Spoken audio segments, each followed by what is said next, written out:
Welcome to 0 to 60. I'm Matt McChesney. I am the owner and operator of 6-0 Football Academy and 6-0 Equipment. Played at the University of Colorado from 2004. 6 years in the National Football League on both sides of football. I'm Matt McChesney. This is 0 to 60. That is Coach Prime. We are at the University of Colorado. Brother, thank you so much. All right. 0 to 60. We're rolling.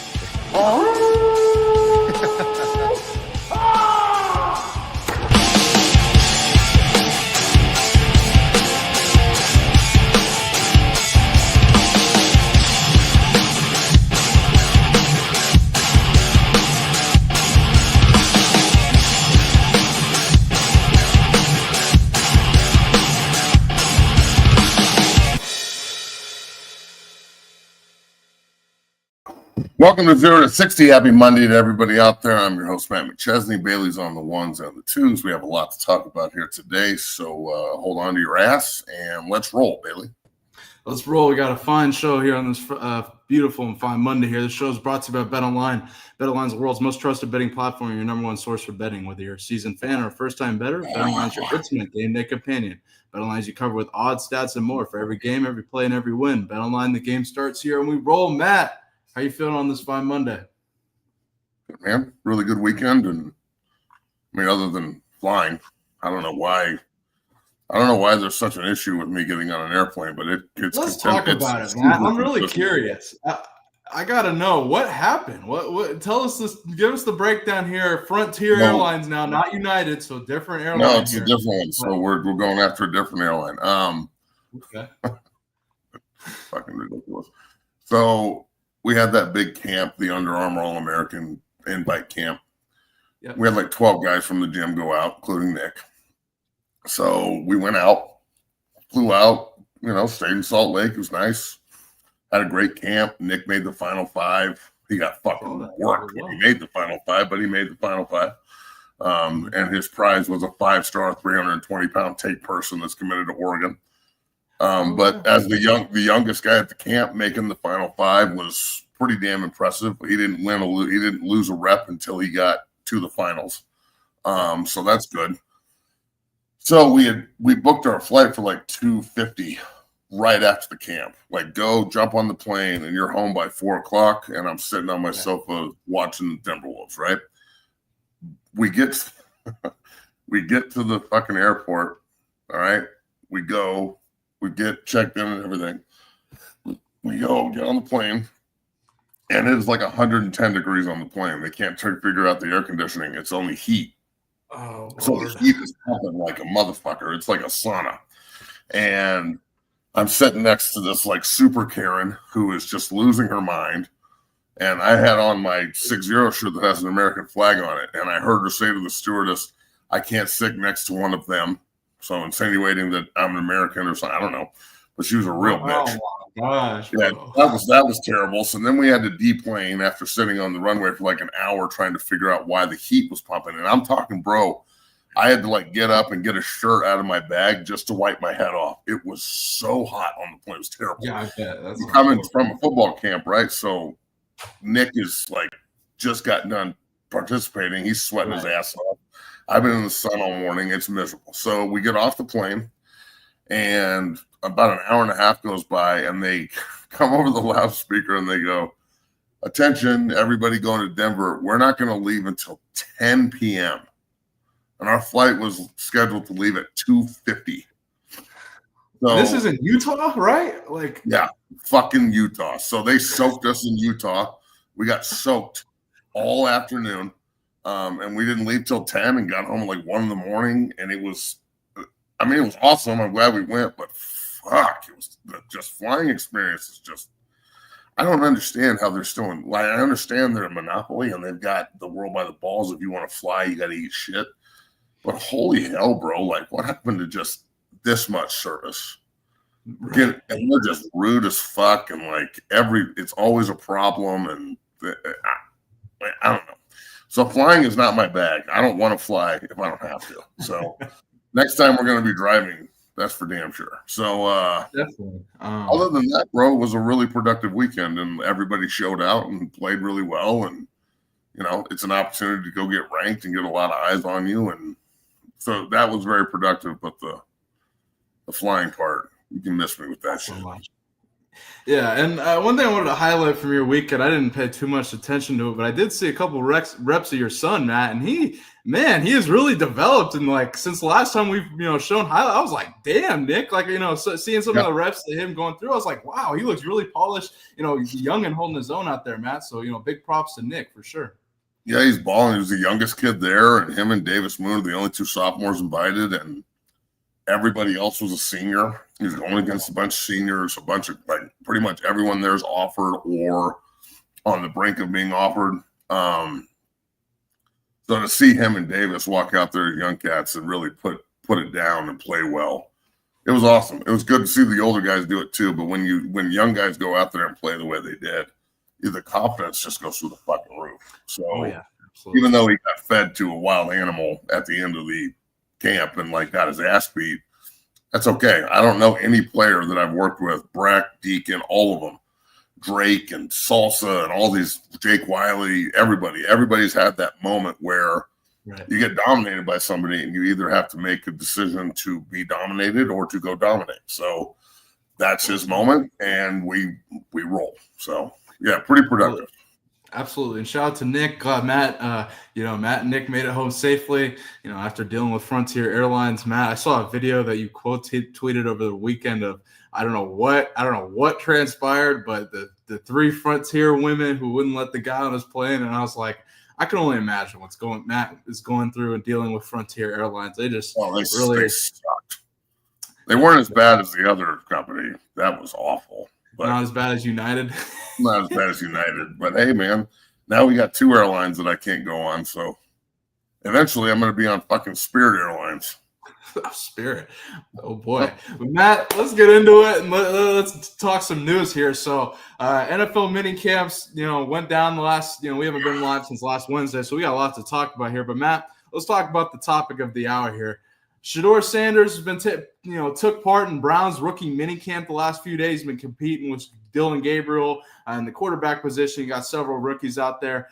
Shador's throwing the ball to here. But, Matt, this is, caused widespread, discussion and speculation as expected across social media. But I'm really curious to get from you, Matt. What were your thoughts on Shador's performance in minicamp here? Are you happy? Are you up? I mean, I take everything with a grain of salt here, as I'm sure you do, it's a rookie minicamp. But nonetheless, I really like what Shedeur has done so far. What are your thoughts? I don't think the Browns have gotten this much pub since ever. So they should be saying thank you. Look, from what I've heard and all the articles I've read from all the beat reporters and everybody, because I had 10 fucking hours in the airport, is that he looks way better and it's not really that close. Dylan Gabriel's a lefty. He's a good football player, but he's not Shador Sanders, bro. And you and I have said this many times on this show alone. You give Shedeur the trench talent that Oregon had last year, and I think he might throw for 5,000 yards and fucking 50 touchdowns. You give this guy time and it's over. So I personally think, look, he's not perfect by any means. I know that he's on the learning curve too, but the clips I saw of Shedeur are him lacing the ball and putting dimes into the end zone, and the clips I saw of Gabriel are picks and really bad footwork and not very much pocket presence. So I'd like to think that Shedeur is in a very advantageous position to win that job. I don't see how he can't be in the mix. I know that they've got two guys competing each other. This might be something new that we see in the NFL moving forward, where usually you don't get rookies competing against each other like this, but a third and a fifth round pick, you might as well be the same pick. It doesn't matter.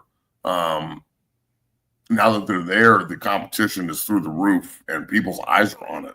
So I wouldn't be surprised if this is a trend set moving forward where teams start picking two quarterbacks in the 3rd and 5th, in the 2nd and 4th, something like that. The Griffin, Kirk Cousins things was a 1st and a 5th rounder. Yep. That wasn't really ever a competition until RG3 got hurt, excuse me. But I do think Shedeur has turned a lot of heads. He seems to be extremely settled in with his teammates already. They're already throwing up the fucking watch. And look, bro, they're starting for real leadership there. Joe Flacco's a good seasoned vet, but he's not the future of the Browns by any means. True. Remember, this is a franchise that totally fucked up Baker Mayfield. Like, you had Baker, he won you a playoff game against Pittsburgh on the road. You were a possession away from beating the world champion, them Chiefs, that year in Arrowhead. And then he decided to go with old Captain Rub and Tug instead of Baker, and Baker turned into what he is at Tampa. So, yeah, Deshaun Watson's got to be gone. I don't see how Kenny Pickett plays. Flacco probably starts, and then I would not be surprised at all if Shedeur takes over, if they're good or bad, at some point in the season, if not starting week 1. So I think that he's been put in this position, and whatever the reasons were behind it, that's over now. Who gives a shit? Now you're in this position, and he seems to be making the most of it. So that's pretty awesome to see, and for him to see him raise his level and keep a smile on his face and still be the same cat that we saw in Boulder. He's not the one controlling the camera. They follow him. He can't help if the camera follows him everywhere. Bucky's not out there on the sideline no more. Nope. This is Cleveland's media team now following him around. So they know what it is, bro. They understand where the money is. They understand where the shine is. They understand where the eyes want to be and who they're looking at. Seems to me that what I've seen, Dylan Gabriel knows that I think he already knows that he's going to be screwed here. Like, and not screwed over. Like, I don't think there's anything he can do to convince the people in Cleveland or Stefanski or anybody else that he's going to be a better, more capable player than Shador Sanders. Number one, he's a lefty, and lefties, their wind up, you can see it coming from a fucking million miles away. Yeah, it's a different football. Totally different. And then he's not Steve Young. So, he's a good football player, don't get me wrong, but he's small, he's left-handed, and I feel like Shedeur is a much better fit for the offense. And you saw when he was going through all the quarterback drills with Tommy Reese, you saw them focusing on the play action and really extending the ball and turning in the pocket and showing your back to the defense and all the bootleg and sprint out stuff that we've been talking about him hopefully doing in Boulder. They're definitely going to do it in Cleveland. I mean, they run the shit out of the ball there. So I think this is an awesome, awesome fucking opportunity, and I'm glad all the draft shit is over with. And, Shedeur can focus on football, getting better, and moving forward. And look, there's been a lot of small quarterbacks that have been really good. But, again, the left-handed thing is for me, I wouldn't necessarily want a left-handed quarterback. Now, that said, there's been some really good lefties. But let's be real. There's a reason there are 2 left-handed quarterbacks in the NFL altogether. I mean, come on. Dog.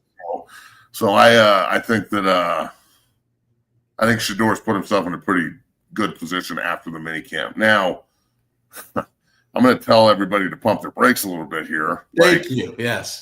Just I'm excited about what I'm seeing, but he went 12 for 12 and had 5 touchdowns, and it's the best. I saw that. I was like, guys, we got to stop with that shit.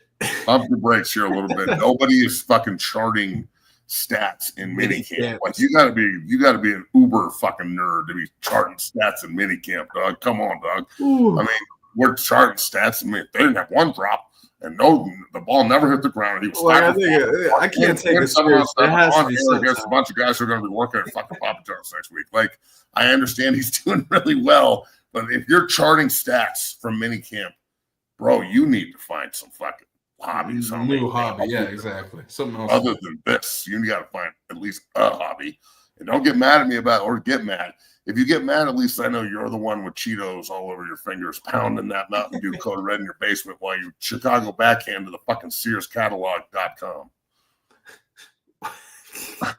You are unbelievable. But no, I agree with you, Matt. I mean, I definitely pump your brakes, folks. But I mean, I like what I'm seeing so far from Shedeur. The biggest takeaway, Matt, is he's going to work. We're finally seeing what we've talked about. He's going to work and trying to win the job. I think ultimately his battle is against Dylan Gabriel. I think the Browns, if they're not going to keep 4 quarterbacks, and they're more likely to ship a veteran than a rookie, in my opinion, especially if teams are looking for a quarterback.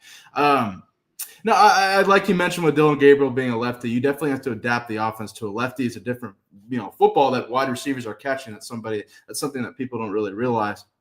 You definitely have to adapt your offense to a lefty, and it's going to be interesting to see how Cleveland manages that. I think ultimately it's Flacco's job to lose. I'm really looking forward to seeing Flacco mentor Shedeur and coach Shedeur out of some of the bad habits we saw at Colorado, and really help elevate his game and get him to an NFL level here. I don't see Shedeur starting anytime this season. Really, I think it's Flacco's job to lose. I think Kenny Pickett will probably be shipped off to a team that needs a quarterback, and I think Shedeur will battle with Gabriel the whole season. And God forbid if Flacco goes down, then yeah, you might see some Shedeur. But I don't expect to see him. I expect to see him as a starter at all. No way. It's not why they drafted him. My personal opinion.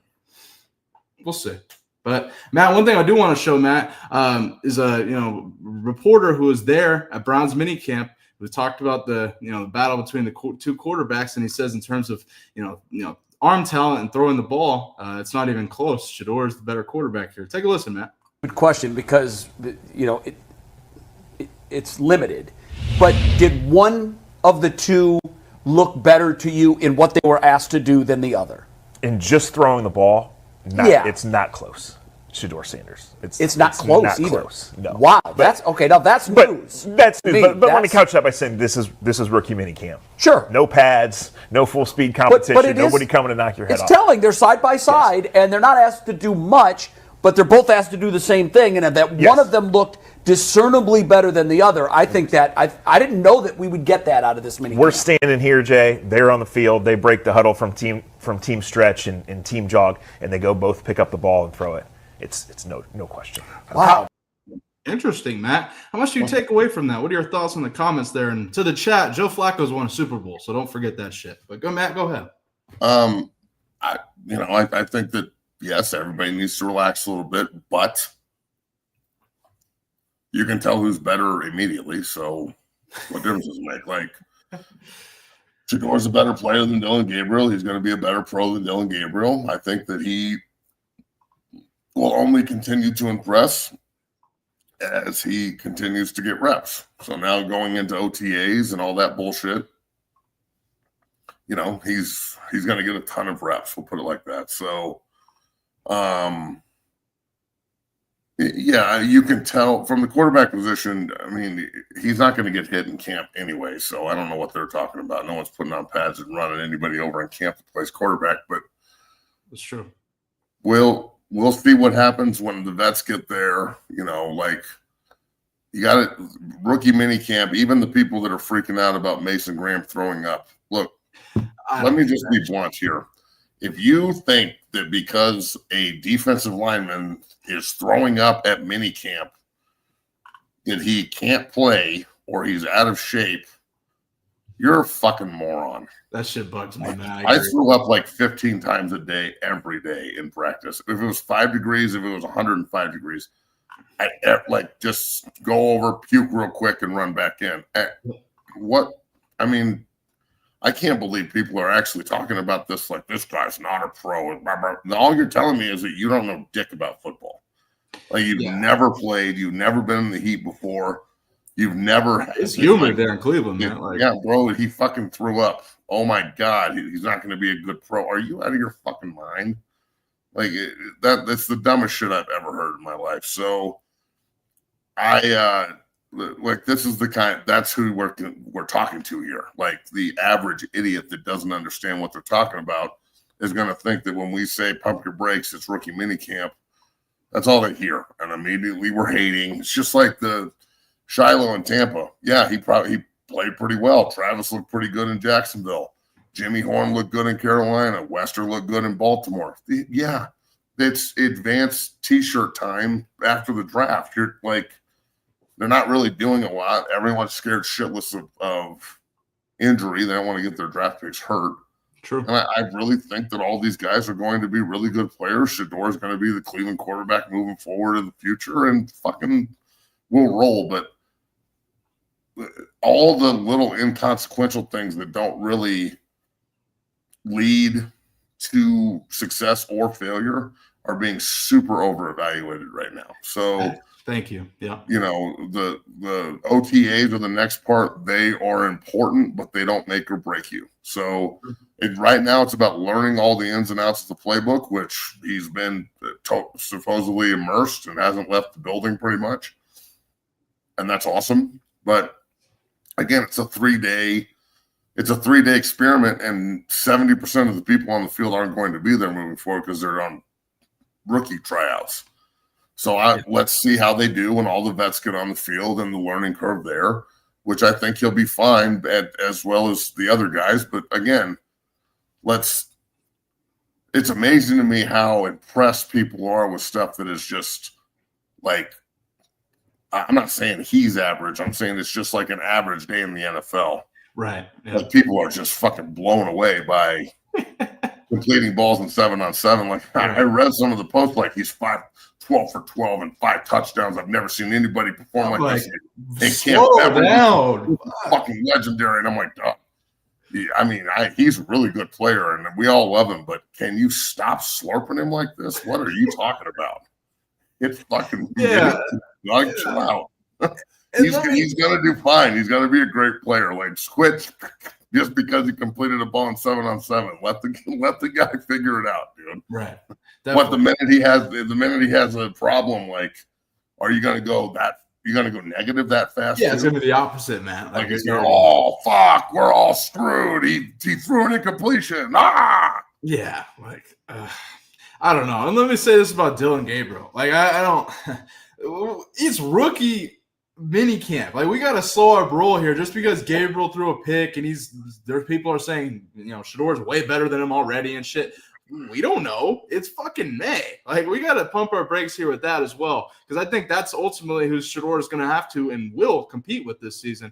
They ain't just none of the quarterbacks. Like shout out to East Coast Kev for the donation. Like you said, none of the quarterbacks are just going to roll over because it's Shedeur either. So it's going to be a competition for sure, Matt. I can't wait to watch these two compete. Well, I don't know who's doing Hard Knocks this year, but it should be the Browns. Oh, man. I thought it was going to be Bill Belichick in North Carolina, Matt. And that shit, something happened. I don't know who. Don't they have multiple? They do college Hard Knocks.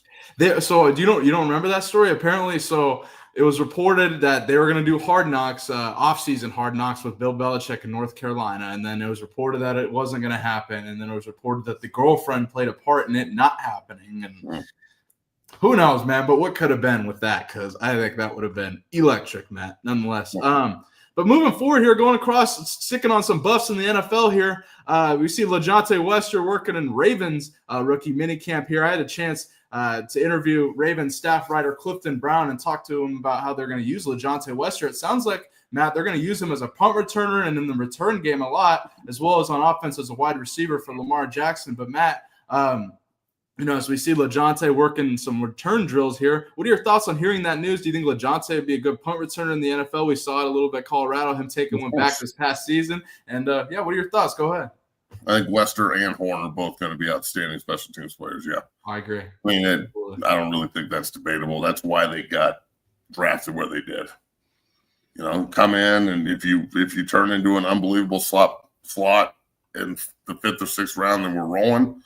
But you know, go practice your ass off, be a dependable guy on during the week, and when you get your opportunities to shine during your time getting the rock, which is probably a lot of punt returns, go take a couple to the house. So I think it's a good fit for both guys. I wouldn't be surprised if both of them are significant players in the slot moving forward for both teams. I really like Wester. I think he's a hell of a player. Me too. And I think Horn's a hell of a player. So it's Carolina. Can Young get him the ball consistently?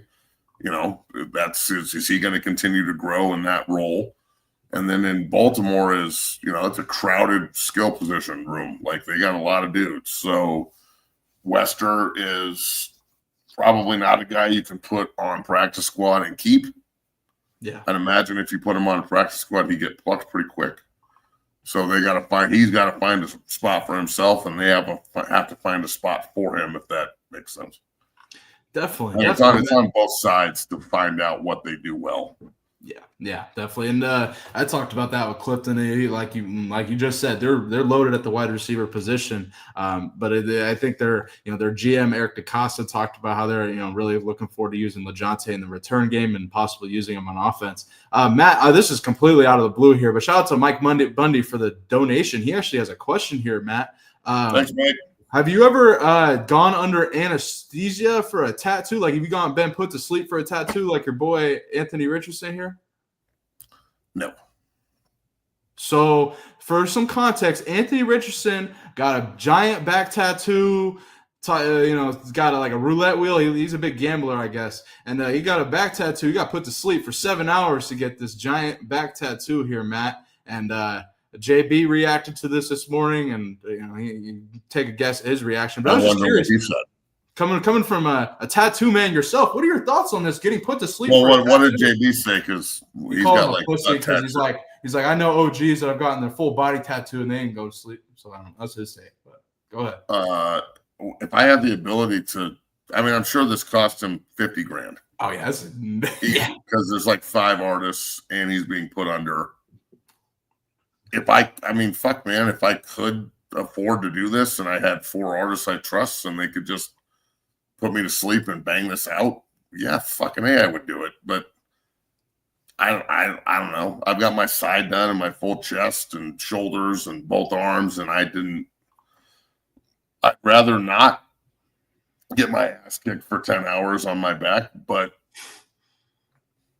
what the fuck? If you're going to get tattooed, it's what it is. Like, I don't think that the numbing cream shit, I don't know how good that works, but I'm sure this works.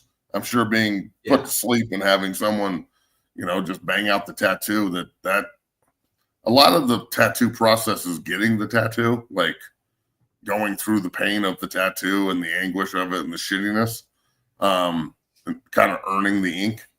Right. So I don't know if he earned the ink or not, but look, guys who aren't really that tatted, what does JB have, like a stick figure holding a football on his shoulder or something? He got a lot of tattoos, and I actually was surprised meeting him in person. He got a lot of tattoos. You'd be shocked.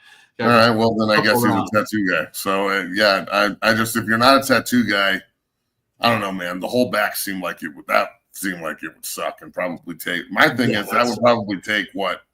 It took 7 hours, apparently, 7 or 8 hours.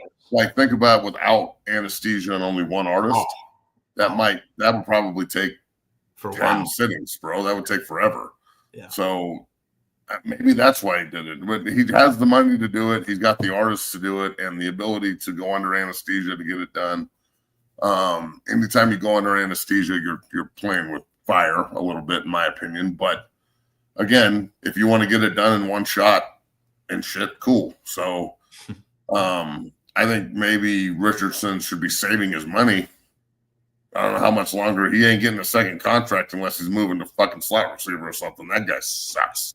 He's terrible. I think Daniel Jones is winning. He's got a quarterback job to win. I think Daniel Jones is definitely winning that job. Anthony Richardson can't play quarterback in this league, which should give you even more like pause when Shedeur goes 5th round and this fucking dummy went 3rd overall. Like, that's the one thing that makes no sense. The Trey Lance and then that one. That's why I'm like, the last quarterbacks of last year's. I'm like, interesting, man. I don't know. I'm not a tattoo guy by any means, but Matt, being a tattoo guy yourself, and shout out to Mike Bundy for the donation. I wanted to get your take on that here. Man, Matt, we've had a great first half of the show here. When we come back, I can't wait for the topics we're going to discuss when we come back from the break here, including Bill Belichick going viral for sitting next to his 24-year-old girlfriend's father at a beauty pageant. Matt, she participated in a beauty pageant, the Maine, I think it was the state of Maine beauty pageant here, USA pageant, and he was sitting there with her father, Matt, who looks younger. We're going to dive into it, Matt. He is younger than Bill. He probably looks up to Bill. He's like, he looks like 35, Matt. Like, it's unbelievable. But we're going to dive into that. We're also going to dive into the Bengals' 1st and 2nd round picks deciding to sit out. I'm really curious as to Matt's perspective on that. We're going to discuss that and so much more. If you're watching, go ahead and hit that like button, subscribe, become a member of the Dungeon family today. Can't thank you enough for tuning in. We'll see you in 2 minutes. Peace. Whether it's offensive linemen as they work combos and double teams and also pass, pro, and punch, I think the unique physicality of this is outstanding. So much so that you can use it for your shield on punt team or as you rush in the shield. There's so many different ways that we're using it. We get better a little bit every single day, and I just wanted to say thank you because I hadn't ever thought of this, and when I saw it, it made total sense, and we're doing a great job with it. So thank you, man. Go Big Red.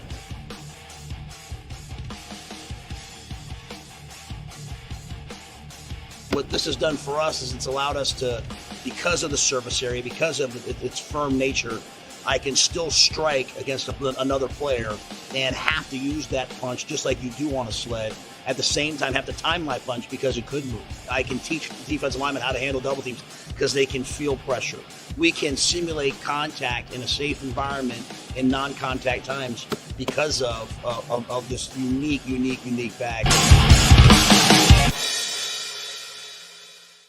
Welcome down here to the Lab 60 Football Academy, 60 Strength and Fitness. I am your owner and operator, Matt McChesney. I just wanted to let everybody know that 60 is now on Cameo. You can go on Cameo and request any tips for training, any offensive line, defensive line tips, recruiting tips. I get so many inquiries in my inbox on a daily basis about tips and can you look at my film and can you do this? Can you break down something for me? I'd love to. All right? It's like the Joker said, my man, right here. If you're good at something, never do it for free. So Cameo is now your bridge to 60 Football Academy. Go in, request what you want, tips, suggestions, recruiting, film, and we will make sure that you get the absolute best from the best. So check out 60 on Cameo at 60 Academy. Cameo, 60 Academy. Cameo, 60 Academy.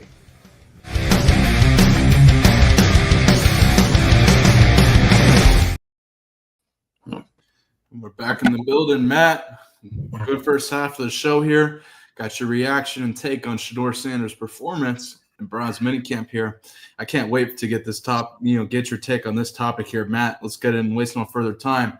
Jordan Hudson, Bill Belichick.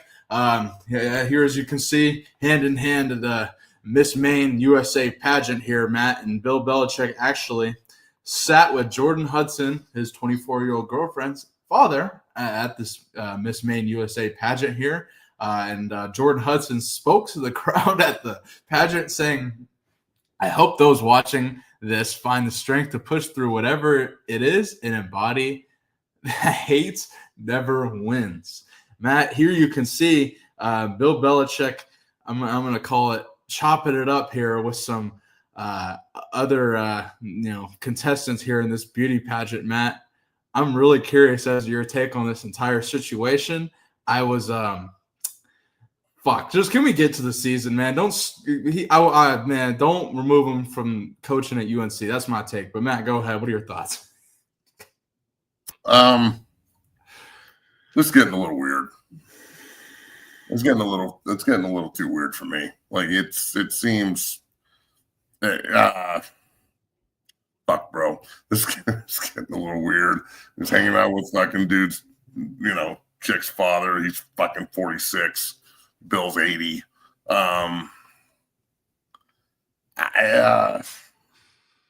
It's getting pretty weird. I mean, it seems a little creepish to me. So, like, he apparently met her when she was 19. Like, yeah, that.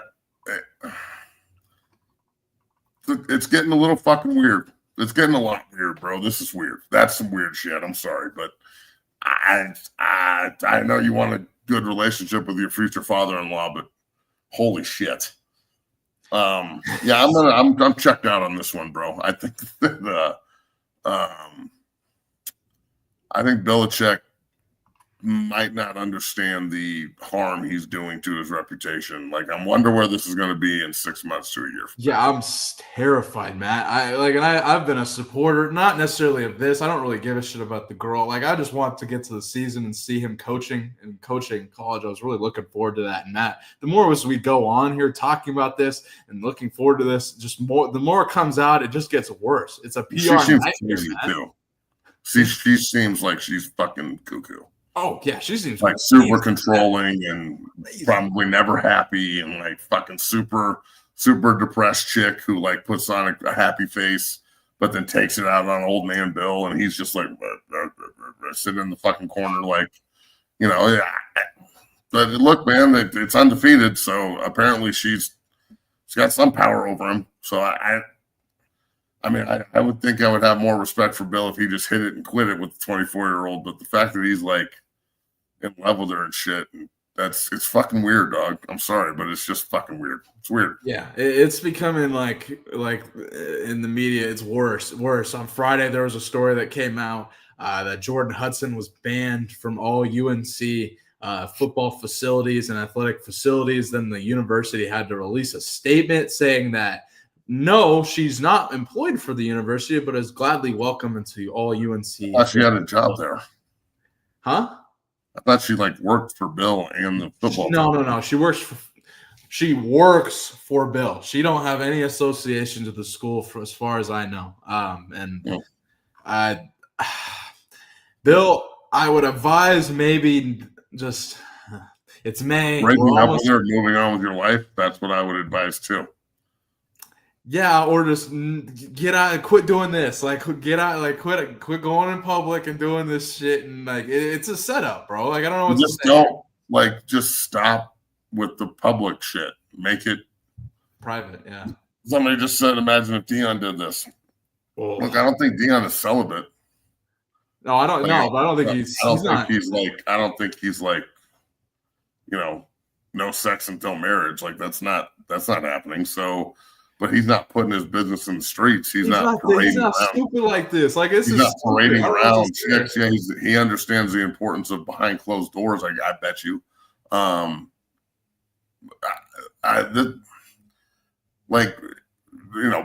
is always the guy who's like learn from other people's mistakes. Well, did you not learn anything from Bobby Petrino and like all the guys that came before you that tried to around with co-eds and didn't work out very well? So just. This is getting a little bit too much for me. And, it doesn't affect me personally in any way. It's just weird. It's fucking weird. Like, it's – oh, boy. I don't think this is going to end very well. We'll put it like that.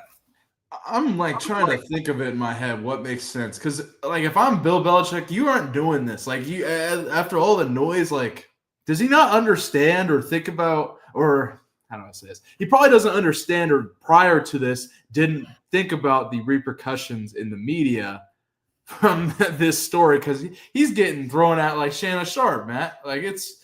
Well, I don't think he's done anything other than she's 19 years old and he's 69 when they met. That's fucking weird. But I haven't heard that he's choking bitches and like doing all the shit Shannon Sharp is doing. Shannon Sharp's walling out. Like that guy is zero couth. He's fucked. Like I don't see him coming back into the spotlight ever. Yeah, this is weird as fuck, and it needs to end for Bill's sake and for her sake. Like she has to understand that she's forever going to be known as the young strumpet that just couldn't figure out a way to like get Bill's dick out of her mouth. That's not what she's going to be. When Bill is dead and gone, in 20 years from now, this bitch is going to be 44 years old. And what, she's going to like have a family and she'll be like, no, you're the chick that was banging Bill Belichick. That's, that's who you are now. You're the Belichick fucker. Yeah. I definitely agree with you. She'll be forever coined as that. Definitely, Matt. I don't know if I asked you this on Friday. Are they together by the time UNC kicks off against TCU in Dublin, Matt? Are they together still when that happens? I'm going to go with yes. Me too. I think so. I think he's just going to say fuck it and just roll with it because that's what he's doing now. Like until something changes. Like, man, I just want to see him play. I'm really looking forward to that team, and I don't want fucking 24-year-old female ruining this. Anyway, unbelievable. Well, isn't Bill ruining it by not thinking correctly? I don't know. There's so many people I'd want to ask about that because I don't get it. I think it's such a.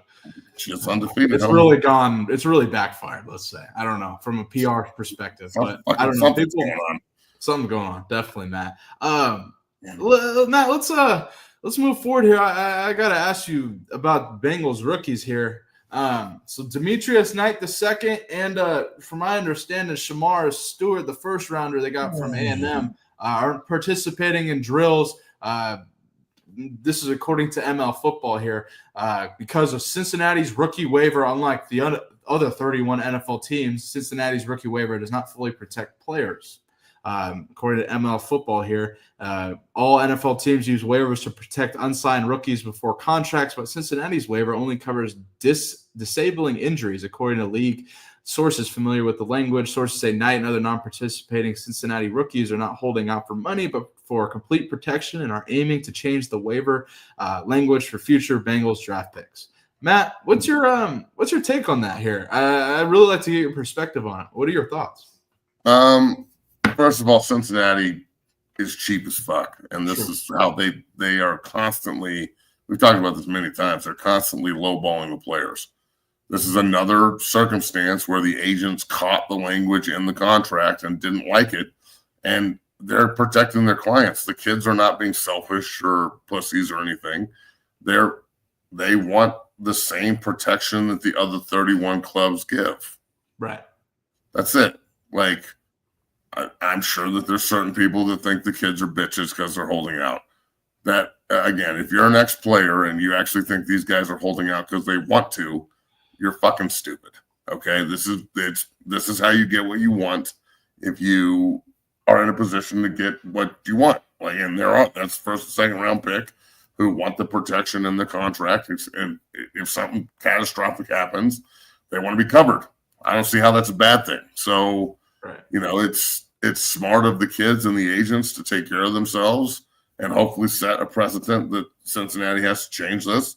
But Mike Brown, the owner, I think that's his name, is a total scumbag, and he won't pay his guys, and they lowball everybody until this year when they pay 2 receivers and a quarterback, but they won't pay their linemen. Still doing they won't pay the pass rusher. So again, they're going to be great throwing the football. They're going to have good skill positions, but they're probably going to be 9-8, 8-9 again because they don't take care of the big guys. They don't develop their offensive line and defensive line the right way. They're cheap as fuck like this. Nobody wants to re-sign in Cincinnati. If you can go get better opportunity and more money somewhere else. So they figured out a way to make Burrow, Chase, and Higgins happy, but everybody else on the team seems pretty disgruntled. So they are super cheap, bro. Like, I don't know if you're going to find a cheaper organization and a worse organization for just the overall player happiness and being part of the family. I don't think you're going to find a worse place than Cincinnati. And I see this chat saying, hopefully Shamar is able to force their hand. Good luck. Good luck. I mean, he hasn't signed anything yet, so you can't really do anything to him. He just is going to stand there until he signs contract. That's going to be a really interesting situation the way it plays out. Now, here's Shamar Stewart. It's first round pick that got 4 sacks in college, so he needs to develop as fast as possible. He does not have a lot of leverage, Matt. Definitely. Yeah, here's his comment on this. Let's take a listen. Hayden mini camp today. I just decided not to sign those papers. Do you anticipate signing your contract before Monday to join the team, or you're not sure when that's going to come together? I would hope so. I would love to be part of the team. What are your thoughts? The rookie needs to stop talking and say, my agent is handling all of this. Yeah, I think that's Shut the fuck up. Stop talking. You're putting your foot in your mouth. This is not your bag. Your bag is rushing the passer and playing the run and playing defensive line, not negotiating your contract. Allow the coaches to coach, the players to play, and the agents and the GMs to negotiate. Just say my agent's taking care of it. There's some language in the contract we didn't like, and move on. Yeah, I agree with you, man. And I'm really, I'm really curious to see how this plays out with the Bengals. And I don't think Shamar has enough leverage to get them to force their hand, as the chat's saying here. They're not even paying Trey Hendricks. I don't know. There's a lot of shit going on Cincinnati, man. I'm curious to see how a lot plays out. Whether Hendrickson's in a Bengals uniform next season. What? Lots to talk about with them, Matt. We'll see here. But final thing we'll discuss and get out of here, Matt. Travis Hunter, we didn't really touch on it too much. Travis participated in rookie minicamp with the Jags here, and sounds like the Jags are all in on playing Travis on both ways here. He started out playing on offense here. You'll see him working with Liam Cohen here on the offensive side of the ball, and they said that Travis will transition to defense when Jags start up OTAs here pretty soon. But, Matt, what are your thoughts on that? The Jags going all in, not afraid to use Travis's unicorn ability, so to speak. What are your thoughts? I mean, just think how stupid Cleveland is right now. Cleveland could have had Shedeur throwing to Travis. Like, what are we doing? And, they fucked it up. They traded out. I like Mason Graham. I think he's going to be an okay player. Agreed. But he's not Travis Hunter. Yeah. So it figures Cleveland would do that. Jacksonville got a stud. I mean, he's smooth in his routes. Again, this is rookie minicamp, so a lot of it's just stay healthy. Yeah.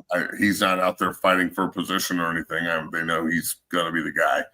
So it's just a matter of staying healthy and doing your job and making sure that, he gets as many reps on offense as he can. And then, he didn't really get a lot on defense. But, again, it's rookie minicamp. Who gives a shit?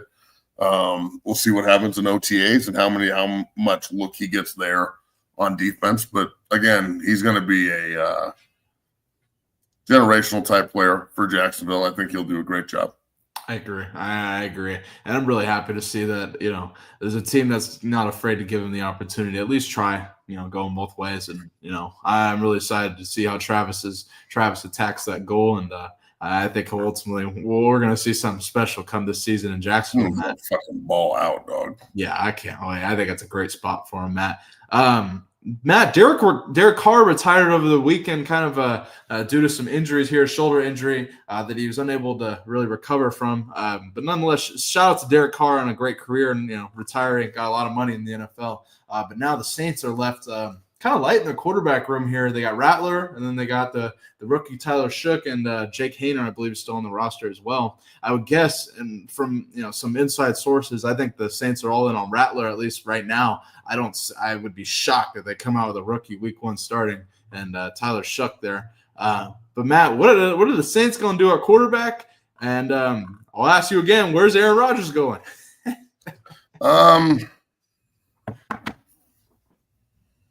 I don't know what the Saints are going to do at quarterback. The Saints and the Steelers, what are you going to do? You're just going to start open tryouts and shit, see if you can get somebody to come throw the ball? I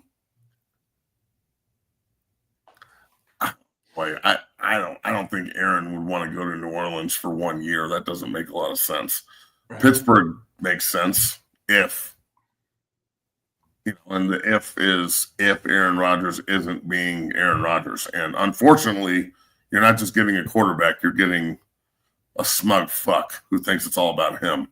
So I don't know, bro. At this point, if I'm Pittsburgh, I think I'd rather go with fucking Rudolph and Mason Rudolph. Will Howard. Fuck it. It's better than the circus that's going to come with fucking Aaron Rodgers and all his prima donna bullshit. All the fake smiles and dapping up all the young guys like they're all boys and they're going to hang out. Bro, you're 41 years old. Most of your teammates are 26, 27. They watched you play your whole life. They're being friendly to you because you're old. It feels very disingenuous to me. It doesn't sit well with me. So yeah. I think Aaron Rodgers needs to retire and fuck off and go drink some ayahuasca in Costa Rica by yourself and find yourself, or go run for vice president or some shit with RFK. Go talk about fucking sugar content and the fucking Coke or something. But stop trying to. You're holding Pittsburgh hostage, and just stop. It's over. Dog, the dream is dead. You got yourself a Super Bowl. You're a first ballot Hall of Famer, probably. Just it's time to move on. Let me give you some insight and some information. I think I'm really curious as to your take. So this morning on JB's show, we had Scott Farrell on. He's been on radio for a long time, 40 years almost. And he's a Pittsburgh guy through and through from Pittsburgh. And he gave us a tidbit of information that I don't know how much you take from it, but apparently Aaron Rodgers is a member or became a member of a high-level golf community in the Pittsburgh area. Seemingly is going to live there or will live there or made plans to do so. And that he's Scott is pretty convinced that Aaron is still coming to Pittsburgh, that him and Mike Tomlin, Aaron and Mike Tomlin have some sort of handshake deal or whatever that eventually they're going to sign there. That Aaron's going to sign there. But Matt, I don't know how much you take away from that. It's fucking work.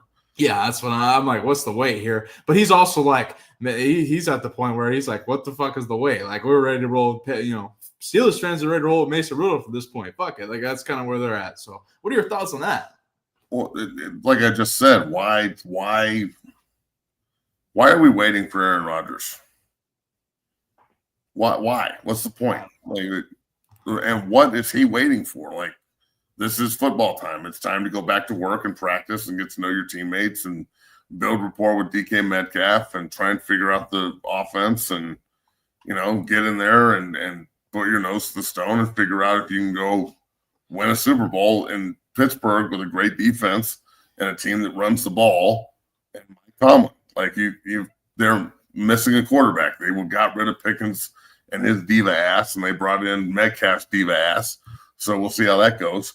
But again, like it's Aaron Rodgers has got a way better situation in Pittsburgh than he did in New York.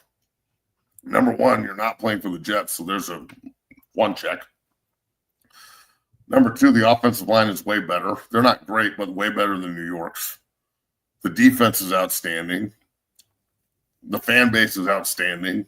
The head coach is solid and gives a shit. I don't know if he's great anymore, but he's at least stable. He's not going to get fired in the middle of the season. So if you're Aaron Rodgers and this is your opportunity to go out on top, at least go swing for the fence here and see if you can take them to, at least a playoff win. They've been to the playoffs a bunch in the last decade, but they haven't won shit. So I don't think they've won a playoff game in 8 years or 9 years, something like that. But they've been consistently. They just can't get over the hump. They go to the wild card round and get smoked. So it's and it's because they don't have a quarterback. They parade out fucking Russell Wilson and Rudolph and just guy after guy after guy that can't solve the problem. So I don't know if Aaron Rodgers can solve the problem, but somebody in Pittsburgh seems to think that he can because this continues to be relevant. So Pittsburgh's not coming out and just saying, fuck that, we're not signing Aaron Rodgers and moving on. They won't say it, and he won't commit to it. So it seems like to me that these two are they're dancing the two-step, but just, it's not – it's just a continuous circle. There's no lead. There's no lead in the dance here. So both of them are waiting for the other guy to take the lead. We'll see, man. I think I mean, who knows, bro? Like it's May. It's tough to say. I don't know where Aaron goes at this point. I think Pittsburgh, or he's done. Like I don't see Minnesota. I don't see New Orleans. I think New Orleans is all in on Rattler. Like I'm really interested to see if they went all in on him, how he plays. I think New Orleans is all in on tanking like a motherfucker to get Arch Manning. Could be that I too. I think New Orleans is going to win 2 games on purpose. On purpose. For real. That would make complete sense then. That's where the older Manning played.